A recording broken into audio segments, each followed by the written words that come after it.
The actor status system started life as a much smaller piece, which we're trying to figure out how to breathe in space, how to breathe, also how to suffocate in space, how that works. The initial implementation was a pretty dodgy thing we did just so we can get to zero out the door. We're putting some kill triggers outside the airlocks just to make sure people don't walk outside in their t-shirts. Obviously, people managed to do that because of our wall collisions not being 100% there, and people ended up floating in space in their t-shirts. Not such a good thing. So eventually we started working heavily on the system, but there were a lot of other things that had to come online before this system could actually be fully functional. The main thing that had to come online was our room system. Our room system defines the space of every room, what the atmospheric composition is in each of these rooms, and how air travels from one room to the other. The other problem we had to deal with was how do doors opening and closing react to this. Our doors initially did not support this feature, so we had to redo all our doors, all our airlocks, elevators, so that when a door opens, it actually allows gases to travel from one room and another. The stamina component defines a default stamina cost, a default stamina regeneration, as well as the requirements to maintain optimal stamina regeneration. On every breath, the stamina component queries the room system for the atmospheric composition and volume of the current room. Then replaces a fraction of the oxygen in the room with carbon dioxide and updates the stamina regeneration based on the amount of oxygen replaced. If there's no oxygen in the current room, there's no regeneration and the player has a limited amount of time before suffocating. The stamina component in, we were able to implement a life support system for the player to survive in space by turning the player's helmet itself into a room. So the player automatically enters this room when equipping the helmet, and the stamina system can maintain optimal regeneration because the room queries will always find the helmet. We also added a gas purifier that removes noxious gases from the helmet, including carbon dioxide, and a gas tank that maintains the pressure in the helmet by feeding it oxygen. When it comes to having no helmet on, or simply having a helmet that does not have a breathing system, you will not be connected to your suit. You will breathe whatever is available in the room, and that will have some consequences, especially when you get into places that either have low pressure or not enough oxygen in the atmospheric composition in the room, or simply noxious or poisonous gases in the room. So that will create an interesting gameplay, and we're trying to make sure the player doesn't always keep his helmet on. It should become fairly costly to keep a helmet on, as this brings a lot of interesting gameplay possibilities to Star Citizen, where you have to rush to a suit locker, get your suit quickly on because your ship is getting depressurized, and there's no other way. You either get to that suit or you die. Now, the main stamina consumer is the player's movement. While the player is moving, their stamina drains depending on stance, equipment weight, and movement slope. So walking up the stairs is more expensive than walking down the stairs. So basically every action the player does consumes stamina. If you're sprinting, jumping, crouching, vaulting over obstacles, that will consume stamina. Even idling consumes stamina, just on a very low scale compared to the other actions. We want to encourage the player to think tactically when they perform actions. We don't want them to just constantly run, bunny hop everywhere. We're trying to achieve a level of realism here. Basically, people who will constantly abuse their actions and not think about what they're doing will get punished, while people who are mindful of every little thing they do will get an advantage. Consider yourself sprinting into combat for, 30 seconds, and when you get into combat, you're so out of breath that you're just cannon fodder for everyone else. Your aiming will be really bad, your recoil will be unmanageable. You won't even be able to get out of trouble because you don't have enough stamina to sprint away from the mess you got yourself into.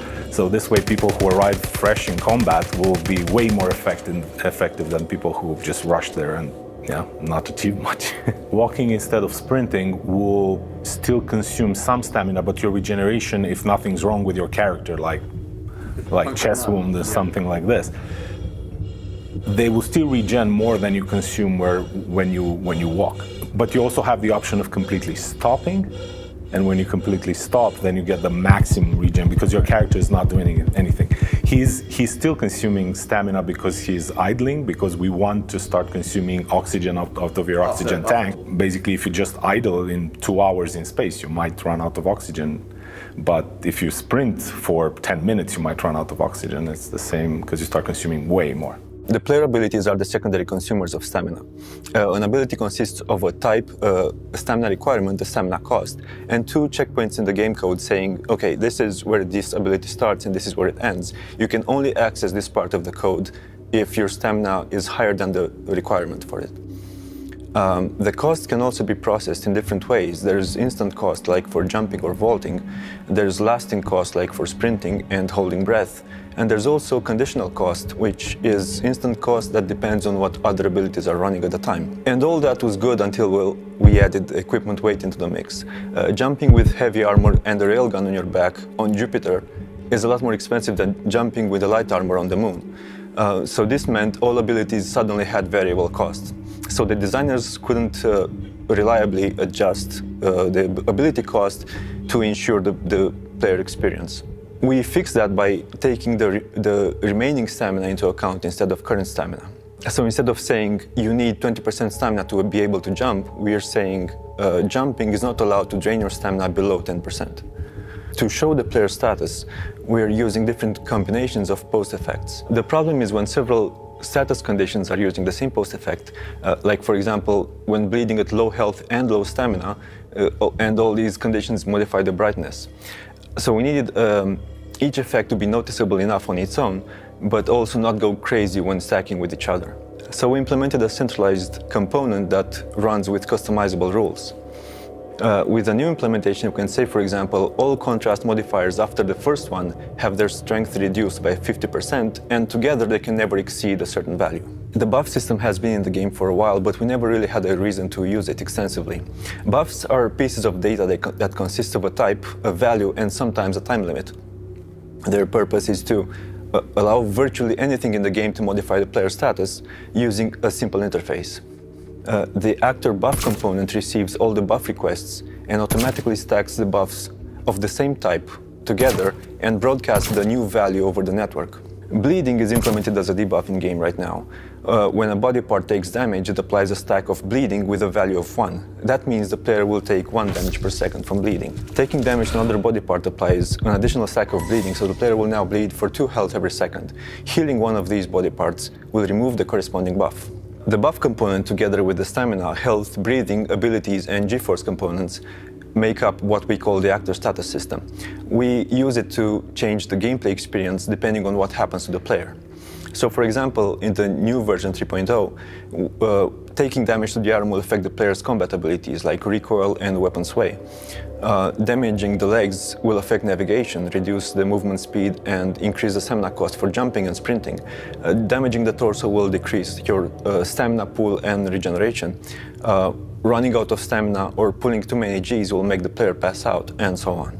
One of the important things for us was that the player understands what is happening to them. Just having stamina there is not enough. The player constantly needs to be aware by looking at his screen what condition the character is in. We had to employ a lot of smaller tricks in getting the player to figure out, oh, I'm running out of breath, I should stop a bit, catch my breath, or oh, my oxygen tank is out. So we had to go add a lot of visual effects on the screen when you're running out of breath. We had to add a lot of audio, breathing. We had a lot of animation additives happening to the player. We had to affect the player's aiming, moving up and down with every breath. It's also a lot of UI work that had to go into this to tell the player what's going on at every step of the way. On your visor, you get information about what's in your suit, what's your condition, how much stamina do you have, what's in your suit, what's in your tank, what's in your suit, what your stamina is. But if you want information about the outside, then it's the mobile glass right now. That gives you all the information about the room that you are in. My role, based on the actor status system, was to outline the sound design elements of it, speaking with design and code and animation, and basically coming up with a sound design system that would be able to play breathing sound effects in relation to what the actor status system was doing. I worked closely with Ewan Brown, who's one of our audio programmers, and together we kind of started to build this system, be able to give audio feedback to what the actor status system is doing, so the player kind of hears what the player character is doing. The audio component drives the animation of the character for the breathing. That is going to sync, so the audio will sync with the actual animation of the character breathing, and also on the mobiGlas you've got the heart rate monitor, and we will be syncing with that as well.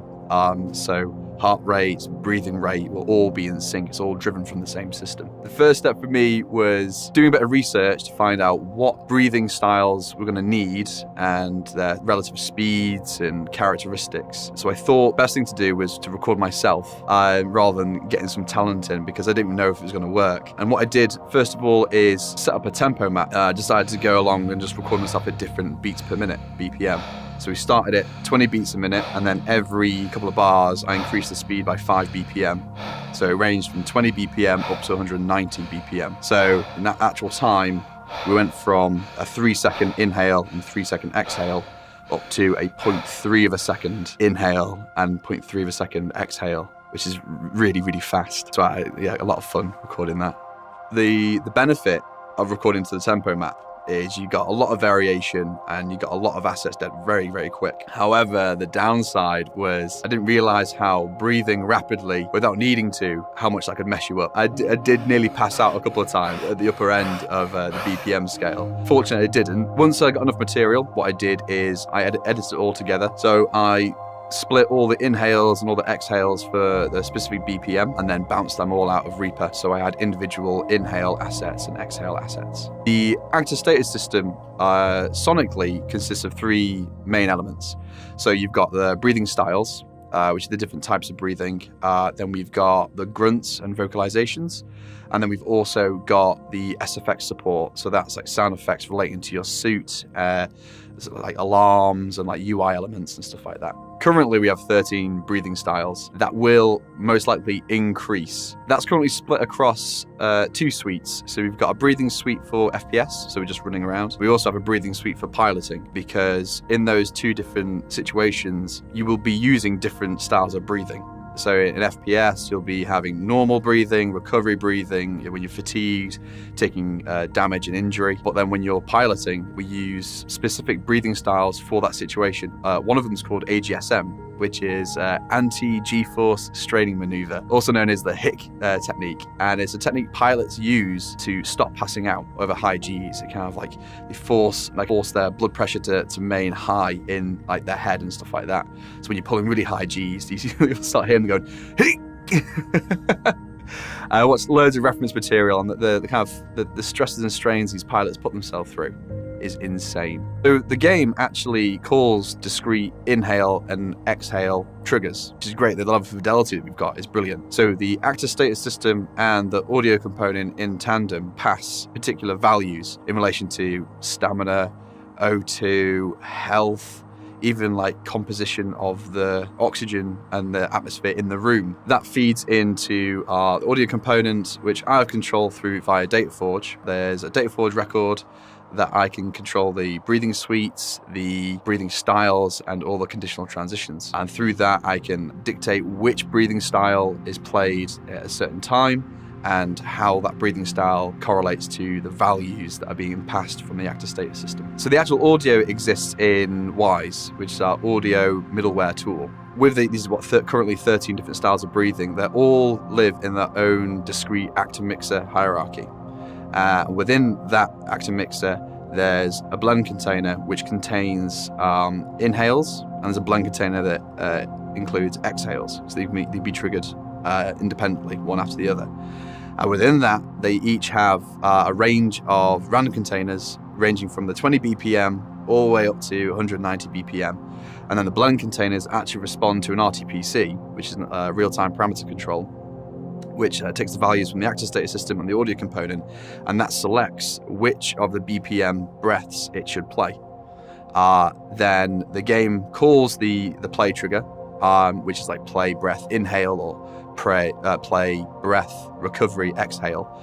It triggers it from Wise, and that's what you hear in the game. The animation for the breathing is driven off the data forge record, and you control the curves of the breathing, which can influence the curves of the animation. For audio, it represented a unique challenge for us because normally we're at the end of the stream, but downstream process, normally everything gets done, we put audio to it. This is the first time that I've ever worked on a system where audio drives another feature. So audio is actually driving animation, so we have to make sure we sync with animation very closely because normally our footprint is post. It's never normally, it directly impacts the input of another department. They have to sync, right? You can't have a breathing going in and out and the animation going out and in. I was involved with the breathing animations, the procedural breathing animations, so making the player's arms and chest move up and down as he breathes, and mostly focusing on getting in sync with the audio and getting the feedback there for the player once they're tired or exhausted. So the system itself is fairly complex on the back end. There's a lot of sort of variables involved and lots of different sort of states and levels to it. But from the player's point of view, we try and keep it as simple and easy to read as possible because obviously it's all about player feedback. It's all about them being able to see, oh, I'm tired, oh, I'm exhausted, I need to slow down a bit, I need to stop exerting myself, and sort of communicating that to them sort of simply and easily while also having the complexity of the back end system and having these sort of more advanced systems behind it. It doesn't slow you down, but it will tell you that you're more tired. You won't be, if you're running along, you won't run slower, but you'll run heavier. The audio will get more intense, you'll breathe heavier, your arms will move more. It'll have more of an effect of when you're trying to aim at someone. If you're exhausted, your aim's going to be all over the place. Obviously, this is it's fairly subtle at the sort of normal stamina levels. You won't really notice it. That's the whole point of the breathing system. If you're doing things normally, you don't notice you're breathing. It's only when you're properly exhausted, when you've really been exerting yourself, you will know about it. You'll know you're panting, your arms are moving about, your chest is heaving, and you will be exhausted. From the breathing animation point of view, the primary feedback for the breathing is the audio. That's the thing normally in games that you hear yourself breathing, that's how you know you're tired. The main thing was getting the animations to match up with this audio. We can't use just a baked animation because the breath lengths are different. You breathe deeper or shallower, you take long breaths, you take deep breaths, you take short breaths. So we thought about maybe having animations captured and then blending between them and lengthening them or shortening them, and then we had to go procedural. And the way we did it was we've got curve data that comes directly from Maya, directly from the animator's tool. We pull that into DataForge via a script that was written by Rob Howes down in Derby, and then that data is then read with the game and it can be played back. We can adjust the speed of it at runtime. So basically, as the audio tells us this is going to be the length of your next breath, we go, that's how long the animation has to last. It also ties into the aim pose system. So in Lumberyard, you've got an aim pose over the top of the player, which determines where he's aiming. So that plays on it's about the last layer it plays on the animation.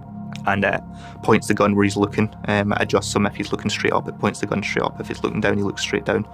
And obviously it's adjusted for different weapons. You get different pivot points and such. Using the procedural animation, we can put it over the top of the aim pose. So if you're looking up, you'll breathe correctly or with the right direction. And it all works smoothly and it works non-obtrusively. As we started only with a breathing system, we thought our job is mostly done, but eventually we were asked whether we can add the GeForce system to go through the same process, because it's basically just forces acting on the player and causing various good or bad conditions on the player. So the current GeForce simulation, the one in the live version right now, is very accurate, it's very realistic. It goes as far as simulating how the human body naturally adapts under the effect of G-forces. However, moving forward, we need a more generic simulation that works with any type of entity in any context, not only human players piloting a ship. And we need it simple enough to be able to run on all entities at all times. For example, we need unsecured cargo to fall over when the ship accelerates. Our new solution monitors the accumulated velocity of the entity and all the physics grids they are inside of. So we take the linear and angular velocity of the entity, transform them into the parent space, and add the parent's velocities and transform them into the parent space, and so on until there's no parent. Then we can track any change in the accumulated velocity. Any change in velocity means acceleration, and acceleration means G-force. This kind of became the birth of the actor status system, which is a larger unifying system, kind of brings together every little thing that can happen to the actor, to the player, or to other characters. So we wanted that all the effects that appear on the screen, all the things that happen to him go through the same filter, as we don't want them to conflict with each other. If we would have made separate system for every little thing that can happen to the player, let's say he's hungry, or he's thirsty, or he's affected by G-forces, or he's out of breath, each of those would have conflicted with the other, and that would have been a nightmare for all of us. So that's why we had to unify, and this became the actor status system. It seemed to take off, and every single idea from how the player reacts to G-force and exhaustion and being able to do abilities like jumping and jumping over ledges are all affected by this. So we've got how the grunts and the other sounds in his dialogue all need to interact with the breathing, so it's become rather complicated. So I've set up a system in the code to link quite a few different systems. The lungs of the players, how he animates and how that affects the wobble of the gun, need to be driven by the breathing, and that needs to be in sync with the audio that we've provided. The challenges we had were, we'd start off with something simple and it would work fine for one scenario. So we'd basically just try sprinting, and when you stop sprinting, it quickly became apparent that it didn't sound very realistic. So he would just quickly start breathing at a normal speed, and we would expect him to sound exhausted for a lot longer. So to fine-tune all of that, to how long it takes to recover and how he sounds when he's recovering, led on to new styles of breathing. So that one was the recovery style of breathing. So when you sound exhausted, you take deeper, longer breaths until you've recovered.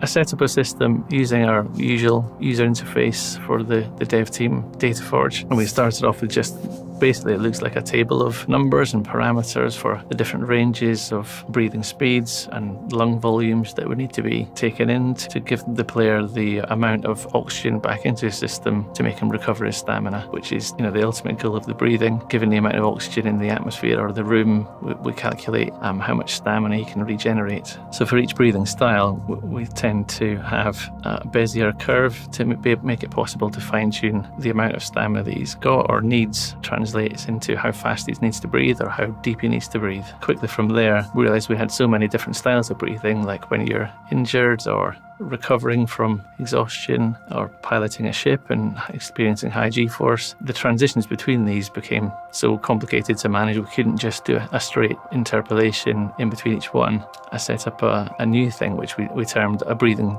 suite. So that was a flow graph setup to join them all together with different transition nodes.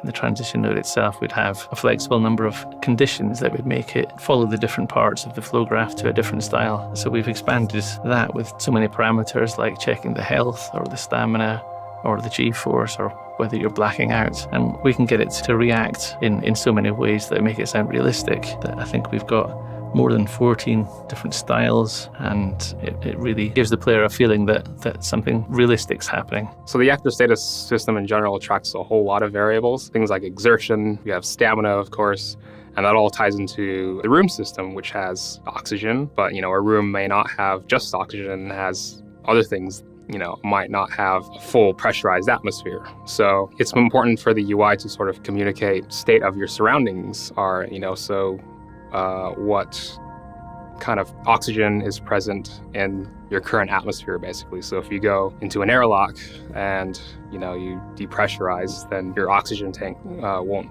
refill anymore. Or if you're on a planet with low oxygen or there's a low atmospheric pressure, then you know that your oxygen tank probably wouldn't refill as quickly as it would in a regular atmosphere. One of the big things that we track in the UI is basically an ECG graph, which is an indication of your stamina. So if you run up a flight of stairs or you sprint for a long time, then you obviously see your heart rate going up, your ECG graph getting a bit more intense. So then that kind of lets you know that you're exerting a lot of energy and you're maybe take a rest if it's getting too high. So it's cool because it's not like an exact value that you're seeing. It's a bit more indirect, which is kind of cool. And then it's a nice visual in terms of the UI as well.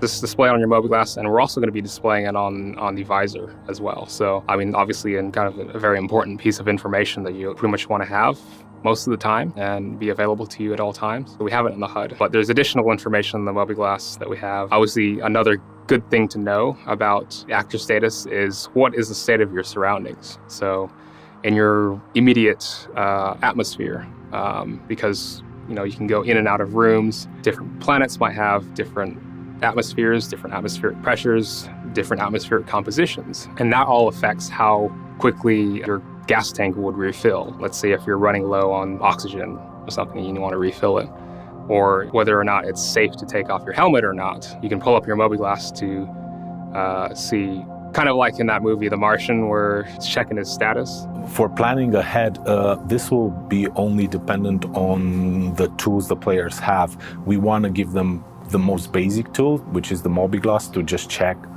what is available in their room right now, but they might have access to some better equipment, which gives them, they can scan 2-3 rooms ahead or look at a door and go, what's on the other side? That will help them choose whether they open a door, whether they don't.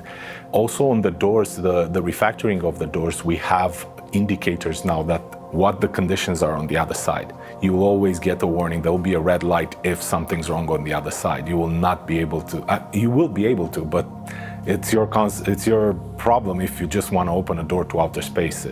But the game kind of gives you the information. It's up to you to whether you use it or not, and you will suffer the consequences if you don't. Work on the actor status system will not stop here. This will be a long, ongoing process of adding multiple things to the conditions that can affect the player. We're talking here from small little things of basically getting poisoned from whatever's in the room to getting drunk, needing to go to the toilet, all of the little things that can affect the player temporarily. And then we can expand this to go even to stuff like long-term diseases and all kind of depressurization sickness, radiation sickness, and all these things that won't be something that the player can get rid of instantly. They will have to go find a medical specialist in the game that can treat those things, and that treatment might take a while. We'll have to see how we implement that, but the possibilities are pretty large here. An ultimate goal for the actor status system is to have it support multiple races as they get introduced into Star Citizen, and players will have to be aware that certain races breathe a different atmospheric composition. When they enter their ships and their territory, they need to be aware they cannot just remove their helmets. And if they have to deal with these races, as in transport them across the universe, they have to cater for those races' needs.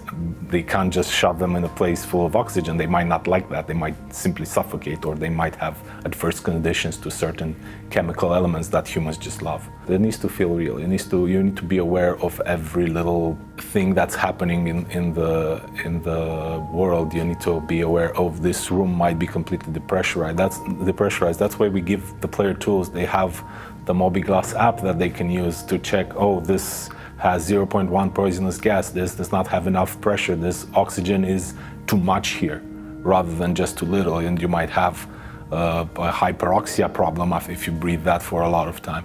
So it's just, players need to be aware. We give them the tools to be aware of the environment, but they need to check and make the tactical decisions and the good choices that allows them to survive or not.